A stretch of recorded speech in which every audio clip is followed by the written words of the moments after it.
Vous voulez savoir comment corriger toutes les erreurs du plugin Smashballoon dans WordPress? Je vais maintenant vous apprendre une série d'étapes simples et directes pour corriger toute erreur pouvant apparaître sur votre site web WordPress. Je vais vous montrer quelques étapes qui vous guideront tout au long du processus de correction, sans que vous perdiez votre temps à chercher d'autres solutions. Le tout de la manière la plus didactique et la plus complète, sans avoir besoin de connaissances avancées. Voici une étape très importante que vous ne pouvez pas négliger. Utilisez un bon hébergement de site web.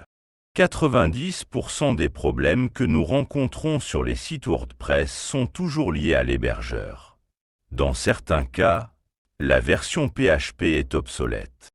Dans d'autres cas, PHP n'a pas d'extension autorisée ou des fonctionnalités sont manquantes.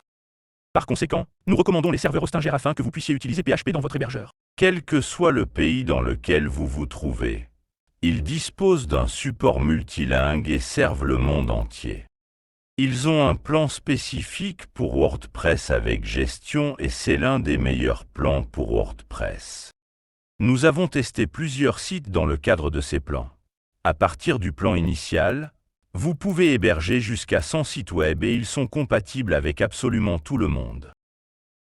Sur tous les plugins que nous avons testés à ce jour, nous n'avons trouvé aucun plugin qui ne fonctionne pas dans l'environnement Hostinger.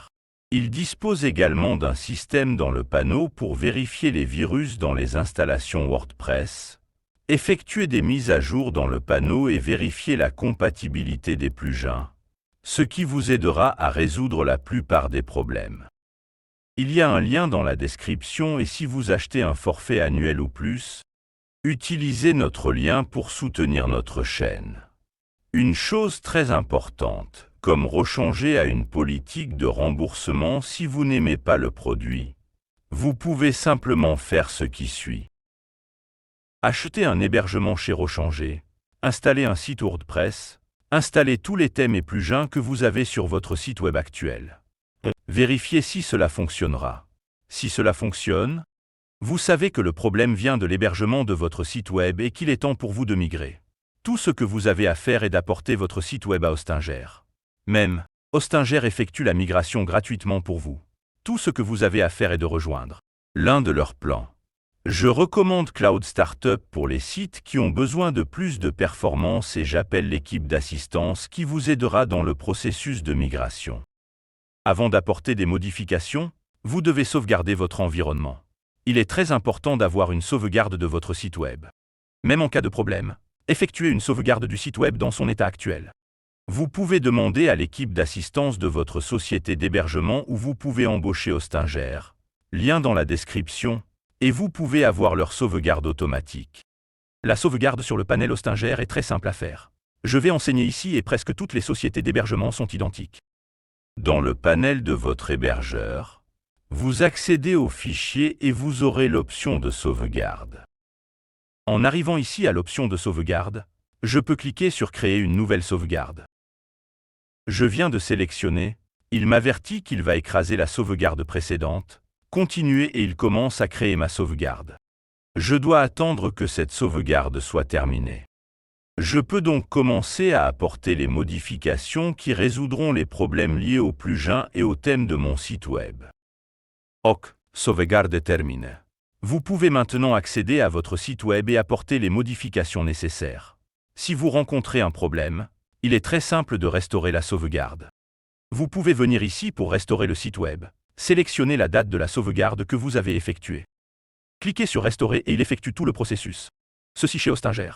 Si vous utilisez une autre société d'hébergement, contactez simplement le support technique et il vous aidera à résoudre le problème et à effectuer une restauration si nécessaire.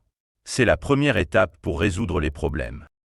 En fait, si vous rencontrez un problème et n'avez aucune nouvelle information sur le site, vous pouvez essayer de restaurer les anciennes sauvegardes pour voir si cela résout le problème que vous rencontrez.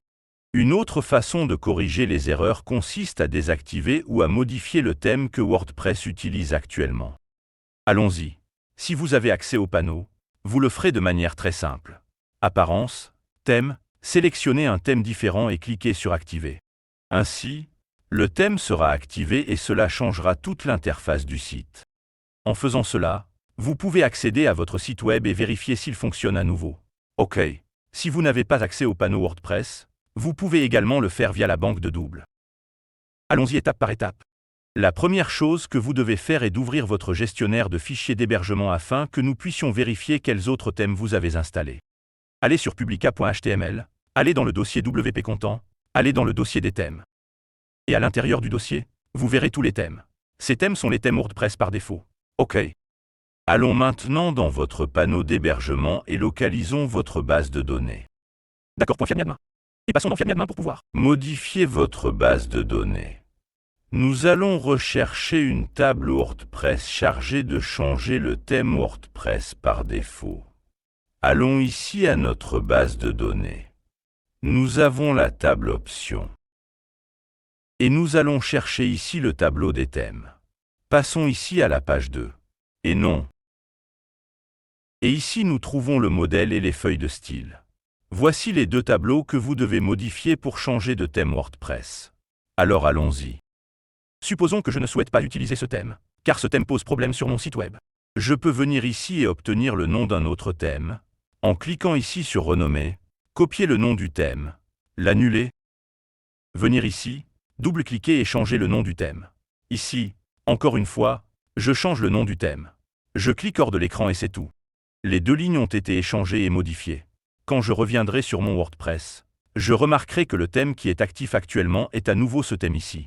Donc, en faisant cela, je change le thème actif et si le thème actif générait un type d'erreur dans mon WordPress, je le corrige simplement.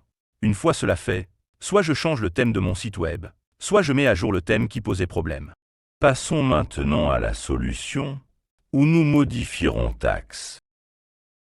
Dans de nombreux cas, la restauration de taxe à la valeur par défaut de WordPress résout la plupart des problèmes. Cependant, il est important de prêter attention au point suivant.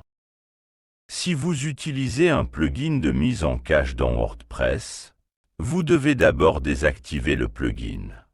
Si votre WordPress ne se charge même pas, alors oui.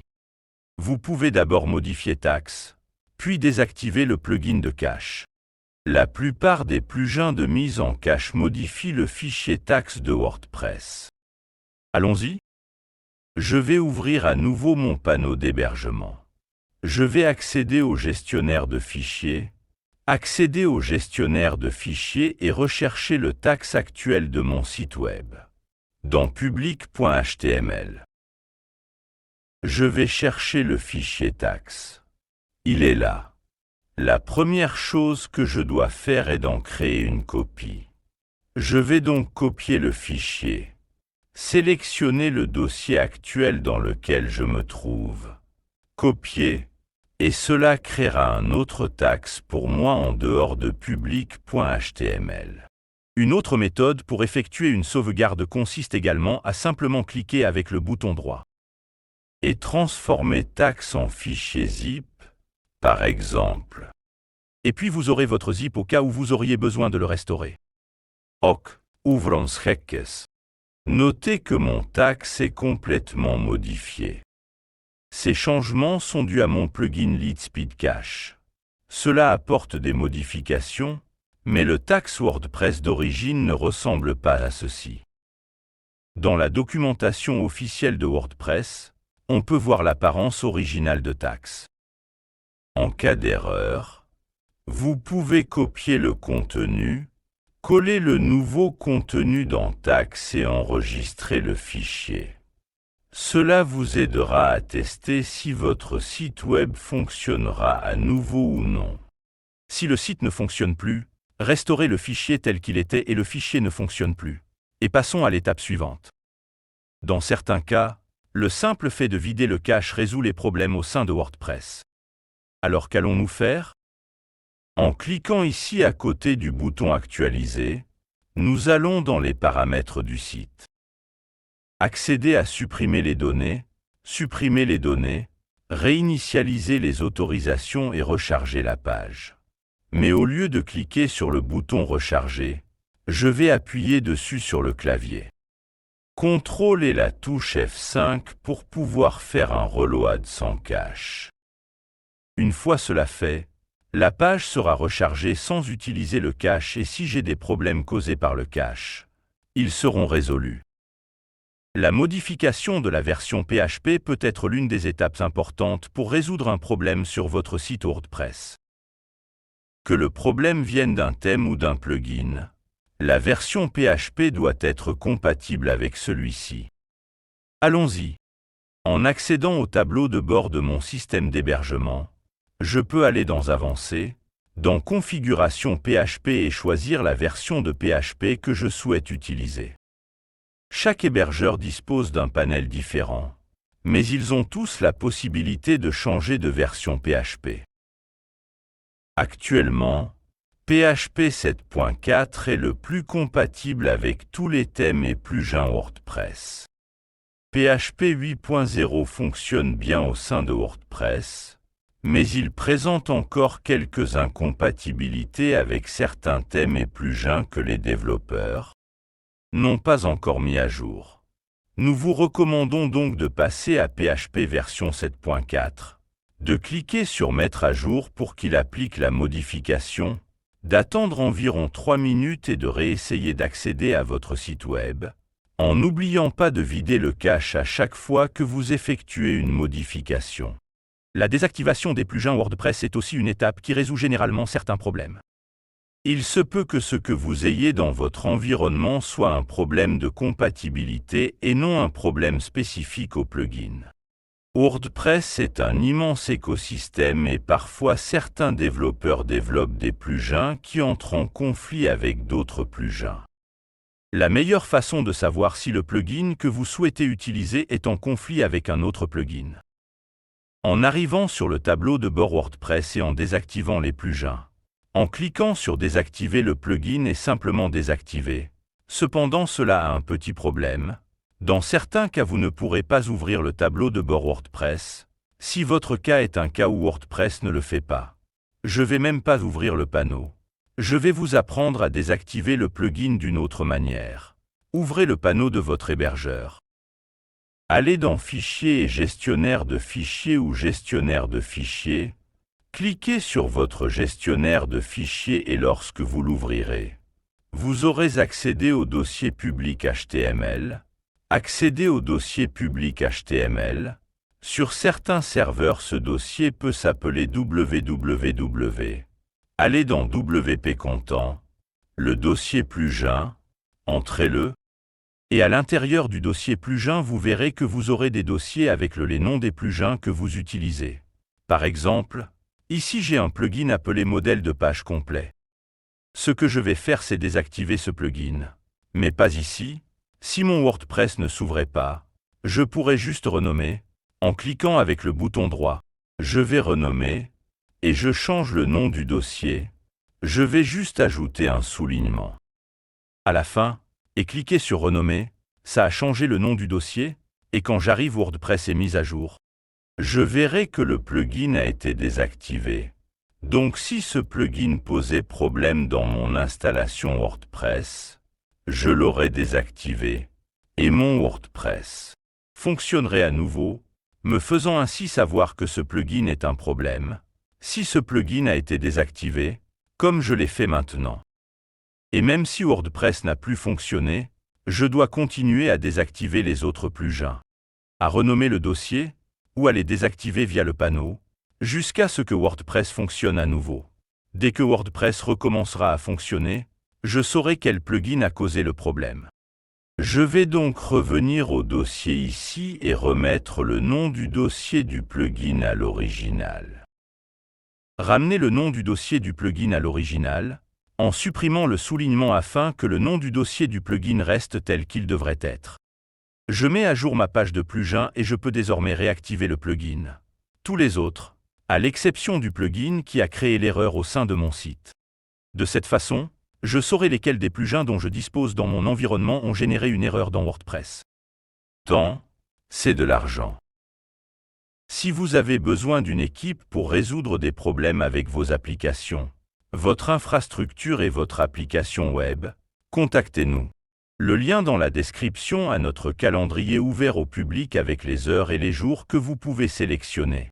Commandez et recevoir notre service exclusif d'un groupe de passionnés de technologie à un client qui en a besoin. Votre temps vaut beaucoup pour nous.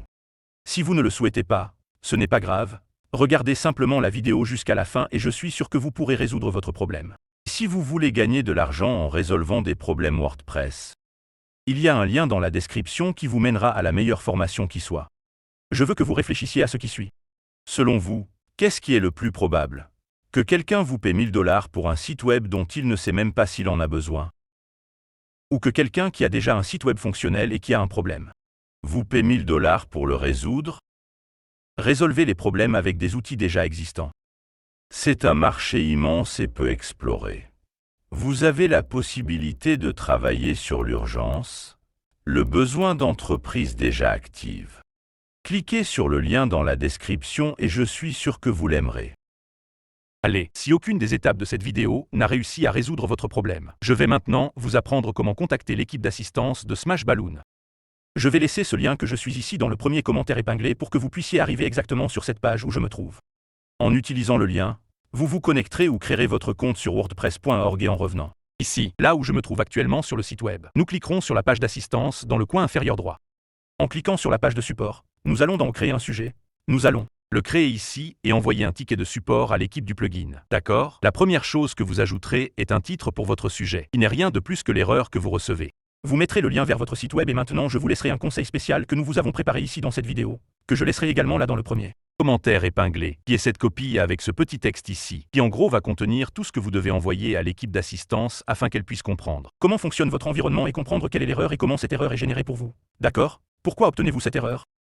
Tout ce que vous aurez à faire est de renseigner les informations d'identification concernant votre environnement, concernant votre site web et je vais maintenant vous expliquer comment procéder. La première chose que vous entrerez est votre société d'hébergement. Dans mon cas, j'entrerai Hostinger. Vous entrerez la version de votre PHP, la version de votre WordPress que vous utilisez, la version de leur plugin que vous utilisez et maintenant nous vous allez placer tous les plugins que vous avez installés et actifs sur votre site web. D'accord? Si vous disposez d'un plugin de cache, pensez à le laisser de côté. Indiquez clairement s'il était actif ou non au moment où vous avez reçu cette erreur. D'accord? Comme nous vous avons appris à activer WP Debug, si vous avez reçu un type de message concernant l'erreur, mettez-le ici aussi car cela aidera le développeur qui vous comprendra à comprendre ce que vous essayez de faire. Pourquoi cette erreur est en cours de génération, à moins que vous ne parveniez pas à comprendre ce que WP Debug vous a renvoyé. D'accord? Enfin, nous allons maintenant ajouter deux petits textes. Le premier expliquant ce que vous essayez de faire et comment cela devrait fonctionner. Puis un petit texte expliquant ce qui se passe réellement et comment vous obtenez cette erreur. D'accord? Et c'est la chose exclusive que vous devrez inclure dans le message que nous enverrons au support. Enfin, nous passons ici aux dernières étapes, qui consistent à mettre ici quelques petites balises pour identifier ce qu'est ce sujet pour l'équipe de support et maintenant deux petits points avant d'envoyer ce message ici à elle. Équipe de support. Ces deux premières cases ici, je ne pense pas que vous aurez besoin de les cocher, mais c'est une bonne idée de les lire. Elles sont liées au contenu que vous avez écrit dans votre sujet. Je ne pense pas que vous aurez besoin de les cocher, mais donnez-leur une lecture et si vous êtes cohérent, vous les marquez aussi. Mais je vous recommande vraiment de marquer ce dernier ici. Laissez-le marquer car de cette façon ils pourront vous avertir par email lorsque votre ticket aura été répondu. Et maintenant l'ordre de la fin. Tout ce que vous écrivez ici, je vous recommande d'écrire en anglais. Car écrire en anglais, qui est la langue la plus utilisée au monde et la principale langue utilisée sur le web, vous facilitera certainement la vie. Qui vous assistera ici au sein de l'équipe d'assistance et cela leur permettra de vous assister de manière plus simple et plus rapide pour vous aider à résoudre le problème. Votre problème dans les plus brefs délais. C'est tout. Vous pouvez soumettre et vous aurez envoyé votre ticket ici à l'équipe d'assistance. Il vous suffit d'attendre qu'ils répondent et vous pourrez certainement résoudre tout type d'erreur que vous rencontrez dans votre environnement. Et voilà, cette vidéo se termine ici. Merci, dit.